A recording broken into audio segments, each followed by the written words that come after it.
Hello, good morning everyone. Welcomes you all in biology class, and this is the fourth part of chapter A, in which we are going to discuss about gram positive and gram negative bacteria.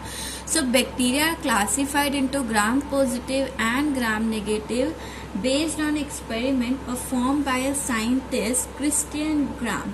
So Christian Gram in 1884 performed an experiment in which he treated bacteria weakly alkaline solution of crystal violet. It is a kind of dye. And he observed that all these bacteria become purple, or we can say blue. So all bacteria become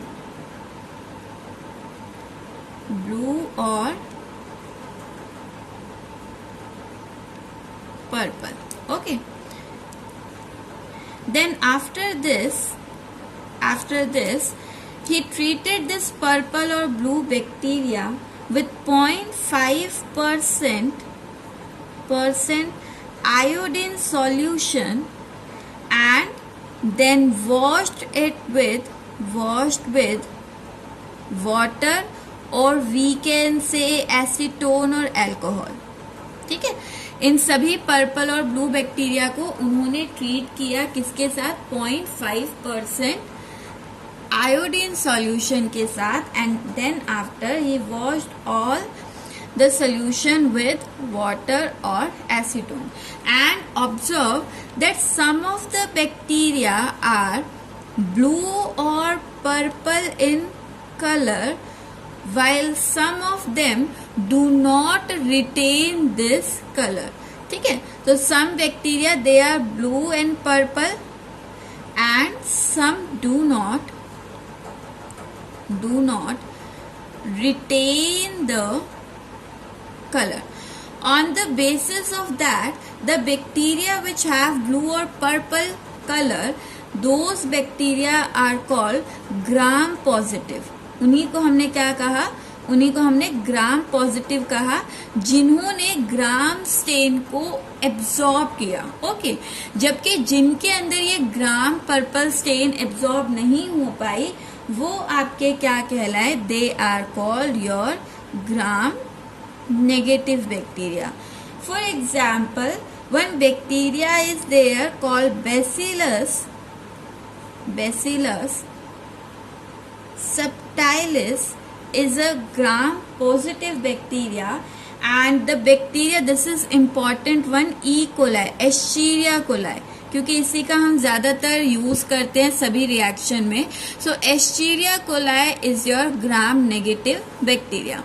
Now after this experiment he observed why this happened कि ग्राम stand कुछ ही bacteria में retain करती है after treating with iodine and washing it with water, और कुछ में retain नहीं कर पाई. तो इसका रीजन क्या रहा होगा?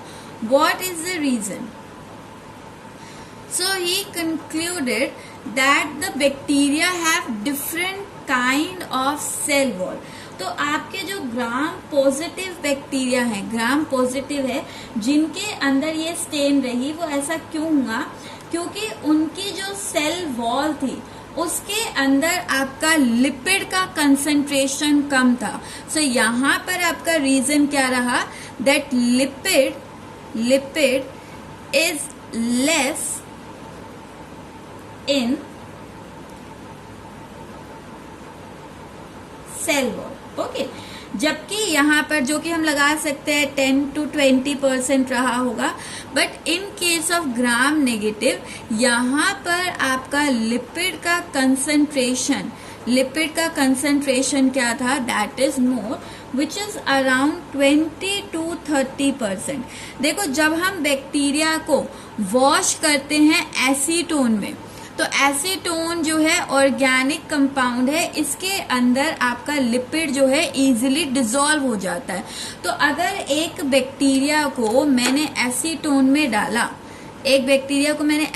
में डाला, तो उसके सेल वॉल में जितना भी लिपिड होगा वो सारा कहाँ पर आ जाएगा, एसीटोन में। और ये जो आपका ग्राम स्टेन थी वो एक्चुअली में बैक्टीरिया के अंदर परकोलेट नहीं की, वो इसके सेल वॉल में थी। इसका कलर पर्पल था क्योंकि इसके सेल वॉल के अंदर वो स्टेन थी। और अगर सेल वॉल से लिपिड निकल जाए तो उस लिपिड के साथ ये स्टेन भी क्या हो जाती है, वॉश्ड ऑफ हो जाती है। तो वो बैक्टीरिया जिनके अंदर लिपिड का कंसंट्रेशन ज्यादा है वहां पर ये स्टेन प्रेजेंट नहीं रह पाएगी क्योंकि वो लिपिड के साथ सॉल्युबलाइज हो जाएगी इन एसीटोन। जबकि अगर सेल वॉल में लिपिड का कंसंट्रेशन कम है तो उनके अंदर उतना ज्यादा वॉश नहीं हो पाती है और कुछ अमाउंट ऑफ स्टेन जो है वो सेल वॉल में ही रह जाती है। सो वो आपके कहलाते हैं ग्राम पॉजिटिव। ग्राम पॉजिटिव और ग्राम नेगेटिव में apart from this there are other differences also. जैसे कि यहाँ पर अगर हम बात करें इनके सेल वॉल को ही ले लेते हैं। सेल वॉल के अंदर पेप्टाइडोग्लाइकन, जिसे हमने म्यूरिन भी कहा था, हमने बात की थी ना, बैक्टीरिया के अंदर पेप्टाइडोग्लाइकन भी होता है सेल वॉल में, जिसे हम म्यूरिन भी कहते हैं। तो पेप्टाइडोग्लाइकन यहाँ पर 10 से 20% लिपिड है, बाकी सारा म्यूरिन है 70 से 80%। जबकि यहाँ 20 से 30% लिपिड है, तो यहाँ पर म्यूरिन कितना रह जाता है, म्यूरिन का कंसंट्रेशन यहाँ पर आपका कम होता है, दैट इज जस्ट 10 to 20%। बाकी यहाँ पर दूसरे आपके सेक्राइड्स प्रेजेंट होते हैं। तो ये भी इम्पॉर्टेंट पॉइंट आप कर सकते हो। पॉजिटिव के अंदर लिपिड जो है वो कम होगा और म्यूरिन पेप्टाइडोग्लाइकन यहाँ पर क्या होगी, ज्यादा होगी। इसके अलावा ये आपकी जो सेल वॉल है दैट इज मोर थिक, ये आपकी ज्यादा थिक होगी, अराउंड 20 to 80 नैनोमीटर। जबकि इसके कंपैरिजन में आपके जो नेगेटिव है उसकी सेल वॉल सिर्फ 8 to 12 नैनोमीटर ही होती है। और अलोंग विद दिस यहाँ पर आपकी जो सेल वॉल है वो आपकी वेवी होती है, सेल वॉल जो होती है वो स्ट्रेट होती है। यहाँ पर सेल वॉल स्ट्रेट होती है, जबकि इनके अंदर जो नेगेटिव है इनके अंदर आपकी सेल वॉल कैसी होगी, ये आपकी होती है वेवी। ओके, सो यहाँ पर आप और ले सकते हैं कि यहाँ पर जो सेल वॉल है वो सिंगल लेयर है, सेल वॉल जो है वो सिंगल लेयर है। जबकि नेगेटिव के अंदर जो सेल वॉल होगी वो 2 लेयर्ड होती है, सेल वॉल इज 2 लेयर्ड। ठीक है, ये आप कर सकते हैं। इसके अलावा आपके जो नेगेटिव होते हैं ये आपके क्या होते हैं, पैथोजेनिक होते हैं नेचर में, यानी कि ये आपका डिजीज कॉज कर सकते हैं। जबकि जो पॉजिटिव होते हैं only few are pathogenic, only few are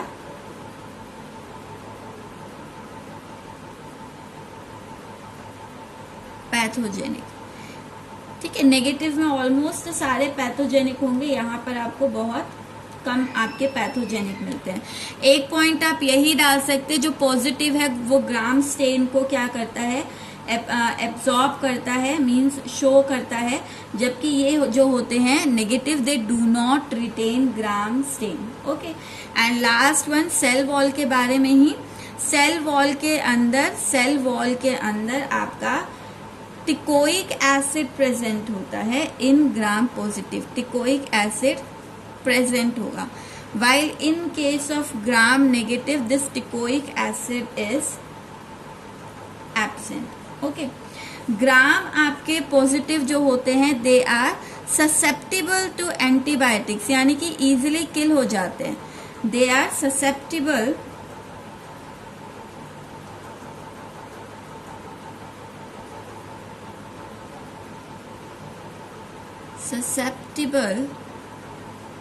to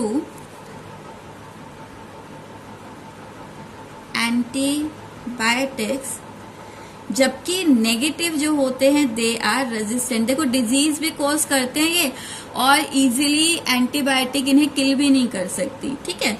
तो इसलिए आपके एंटीबायोटिक्स जो हैं वो बहुत आपको ध्यान से डिजाइन करने पड़ते हैं कि बैक्टीरिया को खत्म कर पाए। So they are resistant to antibiotics. Now see, जो ग्राम पॉजिटिव और नेगेटिव है बच्चा, इसमें हमने मोस्ट ऑफ द सारे पॉइंट्स सेल वॉल की कॉम्पोजिशन और सेल वॉल को लेकर हमने डिफ्रेंशिएट किए हैं। तो ये इम्पॉर्टेंट है, हर पॉइंट को आपको याद करना है। ग्राम पॉजिटिव एक को याद कर लीजिए, दूसरा इसका ऑपोजिट है। तो ग्राम पॉजिटिव ग्राम स्टेन को रिटेन करता है। क्यों रिटेन करता है? क्योंकि यहाँ लिपिड कम है।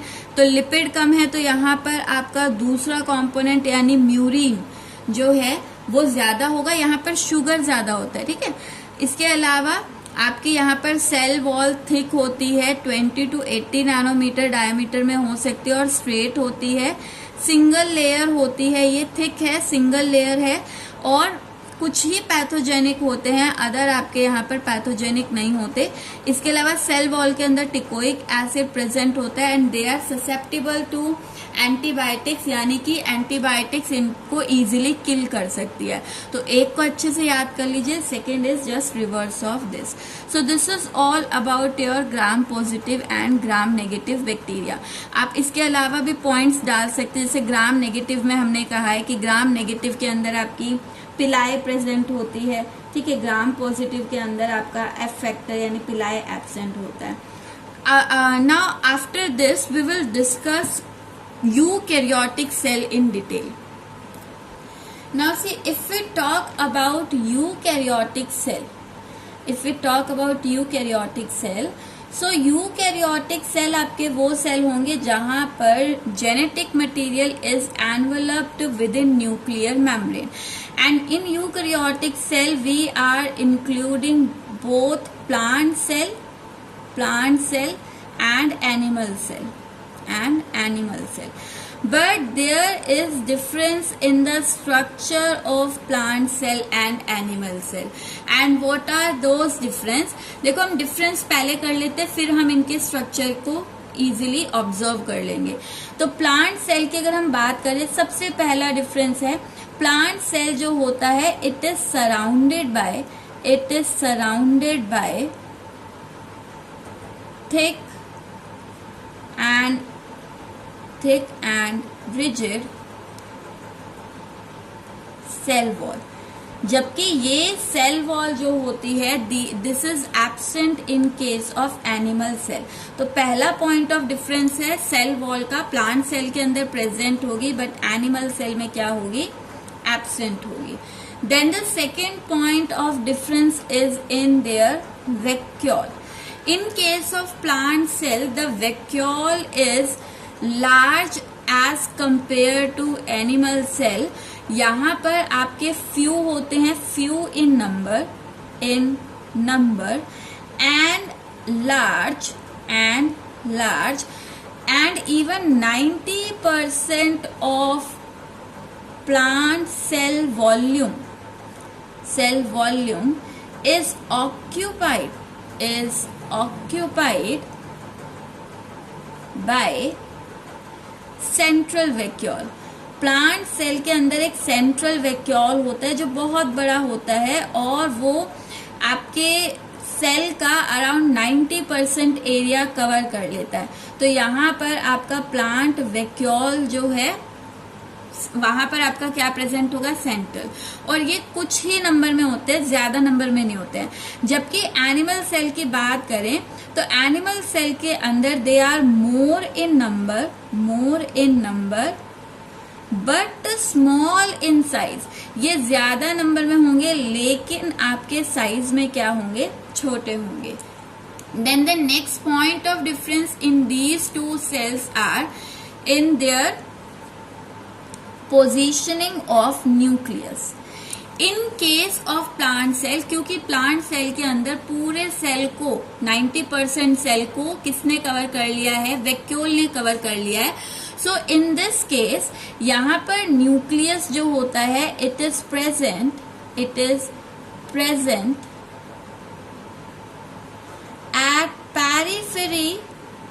periphery on one side, on one side, एक तरफ आपका प्रेजेंट होगा। जैसे कि अगर मैं ड्रॉ करूँ यहाँ पर, मान लीजिए ये आपका प्लांट सेल है, this is a plant cell, this is cell wall, okay. तो यहाँ पर 90% एरिया जो है वो किसने कवर कर लिया है, वैक्यूल ने कवर कर लिया है। सो यहाँ पर न्यूक्लियस जो होता है वो एक तरफ आपका प्रेजेंट होता है, एक तरफ पेरिफेरी होता है वन साइड पर, तो एक साइड पर प्रेजेंट होता है। But in case of animal cell it is centrally located, it is centrally located, ठीक है। तो यहाँ पर आपका सेंटर में लोकेटेड होगा, लाइक दिस, ठीक है। यहाँ पर आप ये डिफरेंस भी लिख सकते हो कि साइटोप्लाज्म अगर हम देखें तो distribution of cytoplasm in case of plant cell is also on the lateral side, while in case of animal cell the cytoplasm is homogeneously distributed in all directions, सभी जगह पर बराबर प्रेजेंट होगा। The next point of difference here is centriole. Centriole is a cell organelle, which is only present in case of animal cell. Here it is present and helps in cell division, cell को divide करने में help करती है। But in case of plant cell it is absent and cell divides. तो यहाँ पर फिर एक सेल दो में कैसे डिवाइड होगा, क्योंकि यहाँ सेंट्रियोल तो है नहीं, यहाँ सेंट्रियोल एक ऑर्गेनली होता है जो कि आपका 1, 2 या 3 नंबर में हो सकते हैं पर सेल, ठीक है, 1, 2, 3 हो सकते हैं और न्यूक्लियस के पास मिलते हैं इस तरह का, ठीक है। सो यहाँ पर वो प्लांट सेल के अंदर वो एब्सेंट होगा और फिर सेल जो है वो डिवाइड करता है by formation of cell plate, ठीक है। यहाँ पर सेल प्लेट बनती है, उससे आपका प्लांट सेल डिवाइड करता है, okay. Now the next difference is one more organelle called lysosome.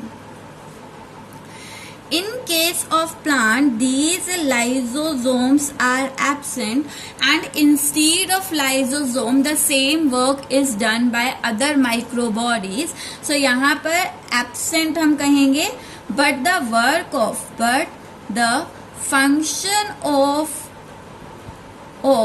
Lysosome यानी कि डाइजेशन, लाइसोसोम का मेन काम क्या होता है, डाइजेशन का होता है। तो the function of lysosome is performed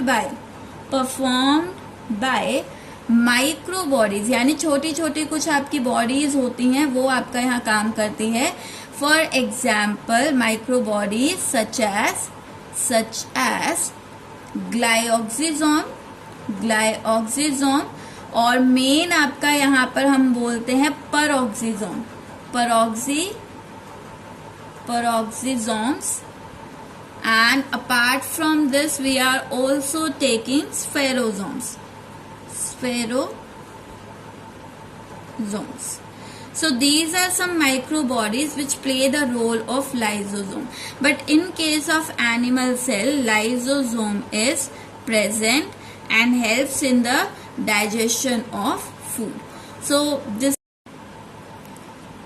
now the next point of difference that we will take here is presence and absence of plastid. So these plastid, they are present in case of plant cell, and helps in photosynthesis means formation of food, okay. But in case of animal cell, they are not preparing their own food, so the plastid are absent in your animal cell.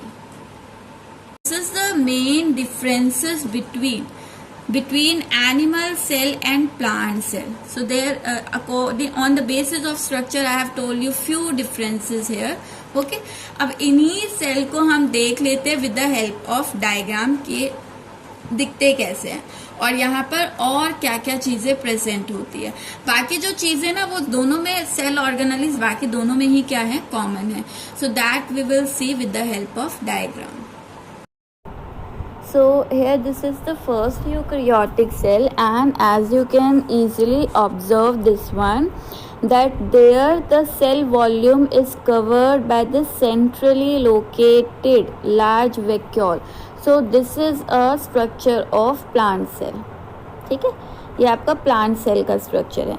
Now see some of the structures are common in both plant cell and animal cell. The first one, हम बाहर से शुरू करते हैं। plant cell के अंदर ये outer one जो है that is cell wall which is absent in case of your animal cell, and this cell wall it maintains the shape and size of cell. Then after cell wall comes the two layer, this bilayer structure called plasma membrane. So this plasma membrane is same in both animal and plant cell, and we will learn all the details of organelles and plasma membrane in next videos. Okay, then after plasma membrane we have this fluid or matrix which is present inside, which is called cytoplasm. Then after cytoplasm we have this centrally located vacuole which covers 90% of plant cell volume, which is called central vacuole. This central vacuole is actually filled with liquid which is called cell sap, and this cell sap it maintains the pressure gradient against the cell wall. Means यहाँ पर पानी और ions आपके भरे रहते, जैसे हम cell सेप कहते हैं, और अगर पानी और आयंस भरे तो ये सेल वॉल पर एक प्रेशर एक्सर्ट करते हैं। तो ये प्रेशर एक्सर्ट करता है, इसके अलावा ओस्मो रेगुलेशन का भी काम करते हैं। इस तरह के वैक्यूल ओस्मो रेगुलेटरी भी है, यानी कि सेल साइटोप्लाज्म के अंदर कितना आयन और वाटर की रिक्वायरमेंट है ये भी आपका यही डिसाइड करता है। अगर ज़्यादा आयन है साइटोप्लाज्म में तो उस आयन को इस वैक्यूल के अंदर स्टोर कर दिया जाता है। तो एक्सेस में कुछ भी है, वाटर है, आयन है, वो वैक्यूल में स्टोर हो जाएगा, and when ever plant require that water और आयन तो वो यहाँ से यूज़ कर लिया जाएगा। ओके, सो आपका ओस्मो रेगुलेशन में भी हेल्प करेंगे। देन आफ्टर दिस यहाँ पर हम देखेंगे दिस इज़ द न्यूक्लियस, और न्यूक्लियस मैंने आपसे कहा था न्यूक्लियस जो होता है वहाँ पर थ्रेड लाइक स्ट्रक्चर होते, जैसा कि आपको डायग्राम में भी हल्के से दिख रहे होंगे अंदर थ्रेड लाइक स्ट्रक्चर है which are called chromatin fibres, and these chromatin fibres are present which is formed of DNA. ठीक है, ये डीएनए से बने हुए होते हैं। और यहाँ पर आप देखेंगे ये डेंस ग्रेन्यूल है, न्यूक्लियोलस जिसे हम कहते हैं। इसके अलावा न्यूक्लियस के अंदर भी फ्लूइड प्रेजेंट होता है जिसे हम न्यूक्लियोप्लाज्म कहते हैं। प्लाज्म जर्नल टर्म है फ्लूइड के लिए, और न्यूक्लियस के अंदर है तो न्यूक्लियोप्लाज्म हो जाएगा। Then we have this nuclear membrane, so this nuclear membrane is also bilayered. ठीक है, तो न्यूक्लियस भी 4 चीज़ों से बना है। न्यूक्लियर मेम्ब्रेन हो गया, क्रोमेटिन फाइबर हो गया, न्यूक्लियोप्लाज्म हो गया, और इसके अलावा आपका न्यूक्लियोलस हो गया। Okay, so these are 4 types, then 4 components. Then after this nucleus के पास से आप देखेंगे ये ट्यूब्स का स्ट्रक्चर स्टार्ट हो रहा है, and these tubes have ribosome over their surface. तो ये ट्यूब्स आपकी कहलाती है रफ एंडोप्लाज्मिक रेटिकुलम। अगर राइबोसोम है तो हम इसे रफ कहते हैं, बट ये ट्यूब जैसे जैसे सेल मेम्ब्रेन की तरफ एक्सटेंड करती है, जैसे आप ब्लू कलर में देखेंगे तो इनके ऊपर राइबोसोम नहीं है, तो इन्हें हम स्मूथ एंडोप्लाज्मिक रेटिकुलम कहते हैं। जस्ट इसके बाद आपका यहाँ पर नेटवर्क आता है गोल्जी एपरेटस का। इन सबको हम डिटेल में करने वाले हैं, गोल्जी एपरेटस का, और गोल्जी एपरेटस से ही बड ऑफ होकर निकलते हैं यहाँ पर नेक्स्ट ऑर्गेनेली जिन्हें हम कहते हैं लाइजोसोम। तो इसी के आगे आपको मिलते हैं लाइजोसोम्स एंड वैक्यूल्स। ठीक है, तो ये आपका जो सिस्टम होता है पूरा, जिसे हम कहते हैं grill system, GERL, which stand for Golgi body, endoplasmic reticulum, ribosome and your lysosome system. तो ये आपका सिस्टम होता है, जितना ज़्यादा आपका ये सिस्टम होगा उतनी ही ज़्यादा सेल के अंदर मेम्ब्रेन होगी, और जितनी ज़्यादा मेम्ब्रेन होगी उतना ही एंजाइम जो है ज़्यादा काम कर पाएंगे, क्योंकि उन्हें सरफेस एरिया ज़्यादा मिलेगा। क्योंकि सेल के अंदर, हमने फर्स्ट लेक्चर में बात की थी, सेल के अंदर जो रिएक्शंस होते हैं वो ज़्यादातर मेम्ब्रेन पर होते हैं। ओके, अलॉन्ग विद दिस हम देखेंगे यहाँ माइटोकॉन्ड्रिया प्रेजेंट है, क्योंकि ये प्लांट सेल है। तो प्लांट सेल के अंदर मैंने कहा था लाइजोसोम्स हम टर्म ना यूज़ कर क्या यूज़ करते हैं, पेरोक्सिसोम। तो यहाँ आपको लाइजोसोम टर्म नहीं मिला, क्योंकि यहाँ पेरोक्सिसोम हम यूज़ करेंगे। प्लास्टिड हैं, प्लास्टिड जो कि पिगमेंट को स्टोर करते हैं, डिपेंडिंग अपॉन किस कलर का पिगमेंट है। यहाँ डिफरेंट टाइप के प्लास्टिड होते हैं और फोटोसिंथेसिस में हेल्प करते हैं। जैसे कि एक यहाँ पर दे रखा है ग्रीन, जो स्टोर करेगा वो आपका ग्रीन स्टोरिंग पिगमेंट आपका कहलाएगा chloroplast. Okay, then apart from this आपका यहाँ पर साइटोस्केलेटन होता है। आपको यहाँ पर सेल में दिखता नहीं है, बट इस सेल के अंदर इस तरह के प्रोटीन फाइबर्स होते हैं। जैसे आपका रेलवे ट्रैक होता है ना, जिस पर रेल चलती हैं, उसी तरह यहाँ पर भी इस तरह के माइक्रो ट्यूब्स के, यानी प्रोटीन की ट्यूब्स के ट्रैक होते हैं, और इन ट्रैक से चलते हुए ऑर्गेनली अपनी अपनी पोजीशन पर पहुंचते हैं। जैसे यहाँ पर हर ऑर्गेनली की स्पेसिफिक पोजीशन है कि न्यूक्लियस के जस्ट बाद आपकी RER मिलेगी, RER के बाद आपका गोल्जी बॉडी मिलेगा, गोल्जी बॉडी के बाद आपका लाइजोसोम्स मिलेगा। तो ये स्पेसिफिक पोजीशन में है। इसके अलावा कुछ ऑर्गेनलीज आपके फ्री होते हैं, जैसे क्लोरोप्लास्ट कहीं भी हो सकता है, माइटोकॉन्ड्रिया कहीं भी हो सकता है, राइबोसोम आपके फ्री हो सकते हैं साइटोप्लाज्म में। सो यहाँ पर आपका कुछ ऑर्गेनलीज जिन्हें पोजीशनिंग करनी है, उन्हें पोजीशन पर लेकर जाने के लिए साइटोस्केलेटन प्रेजेंट होता है, जो कि आपका माइक्रो ट्यूब, छोटी छोटी ट्यूब्स जो हैं वो मिलकर बनाती माइक्रो ट्यूब और माइक्रो फिलामेंट। एंड ये ऑर्गेनलीज की पोजीशनिंग प्लस इसके अलावा यहाँ पर स्ट्रेंथ और शेप मेंटेन करने में भी हेल्प करते हैं। देन यहाँ पर आपका एक टर्म है प्लाज्मोडेस्माटा। आपके सेल वॉल में आप देखेंगे जगह जगह पर सेल वॉल एब्सेंट है। तो ये वो रीजन होते हैं जहाँ से एक सेल दूसरे सेल के साथ कम्युनिकेट कर सकता है, और ये रीजन जहाँ पर आपकी सेल वॉल थिक नहीं है, सेल वॉल आपका जो सेकेंडरी सेल वॉल है वो एब्सेंट है, ये रीजन आपके कहलाते हैं प्लाज्मोडेस्माटा, जिसके थ्रू साइटोप्लाज्मिक कॉन्टिन्यूटी रहती है बिटवीन टू सेल, और वो आपस में कम्युनिकेट कर सकते हैं। Okay, now next we will see the structure of animal cell.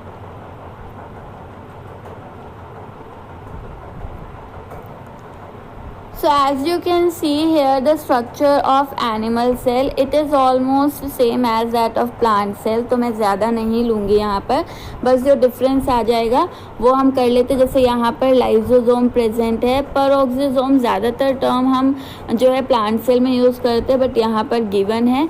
ये सारे पार्ट हम कर चुके हैं। न्यूक्लियस के पार्ट है, nuclear membrane, chromatin, nucleolus, so all this part of nucleus. Micro tube दोनों में ही प्रेजेंट होती है। इसके अलावा एक नया स्ट्रक्चर जो एनिमल में ही होता है वो है सेंट्रियोल या सेंट्रोजोम, जिसे हम कह रहे हैं। ठीक है, तो ये आपका प्रेजेंट होता है। बाकी साइटोस्केलेटन आपके intermediate filament, microfilament, micro tube से मिलकर बने हुए हैं। सो यहाँ पर आप इजीली डिफ्रेंशिएट कर सकते हैं, क्योंकि इसका न्यूक्लियस आपको दिख रहा है कि ऑलमोस्ट सेंटर में लोकेटेड है। यहाँ पर वैक्यूल आपका सेंट्रल वैक्यूल नहीं होता है, तो न्यूक्लियस आपका सेंटर में होता है। ठीक है, so this is the structure of your animal cell. Now in the next part of video, from next part we will start to learn each and every component of eukaryotic cell in detail। तो हम यहाँ पर start करेंगे आपका cell wall, cell membrane से। This is all for today. Thank you.